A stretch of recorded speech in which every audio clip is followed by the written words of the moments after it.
Eureka! The story so far.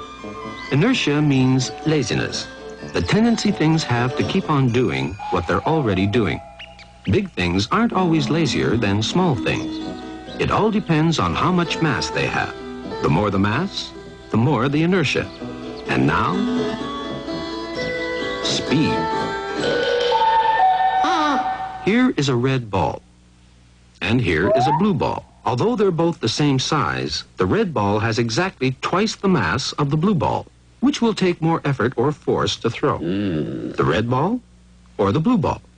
Of course, because it has more mass and therefore more inertia. And the only way to overcome inertia is to use force. But how much more force will it take to throw the red ball? Try it and see. First, the blue ball with 1 kilogram of mass. Then the red ball with 2 kilograms of mass. Exactly twice as much force, as a matter of fact. If you double the mass, you double the force needed to make it move, or to make it stop moving. In other words, if the inertia is doubled, the force needed to overcome it must also be doubled.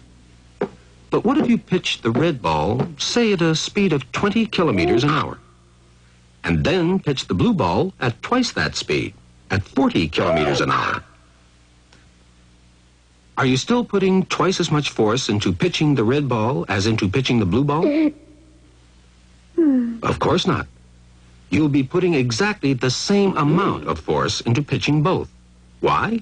Because the difficulty of making a thing move not only depends on how much mass it has, but also on the speed at which you want to make it move. Or rather, on how much you want to change its speed. Doubling the mass doubles the force, and doubling the change of speed also doubles the force. Suppose that changing the speed of the blue ball from 0 kilometers an hour to 20 kilometers an hour requires 1 unit of force. Then getting the same ball to go from 0 to 40 kilometers an hour will require 2 units of force. But we also know that it requires twice the force to get the heavier red ball up to the same speed as the lighter blue ball. Therefore, getting the blue ball up to 40 kilometers an hour requires precisely the same amount of force as getting the red ball up to 20 kilometers an hour. Naturally, all this also applies to catching a ball to stopping it moving. It will take as much force to stop the lighter blue ball going at 40 kilometers an hour as to stop the heavier red ball going at half that speed. Force varies with mass and change of speed.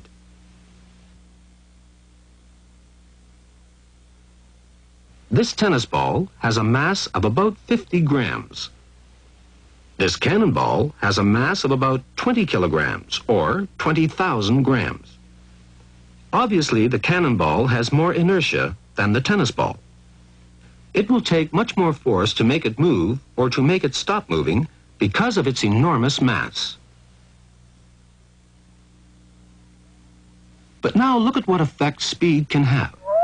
If someone serves the tennis ball at you fast enough, it can knock the racket clean out of your hand. Whereas if the cannonball dribbled out of the cannon slowly enough, you would be able to catch it quite easily. Stopping something means changing its speed.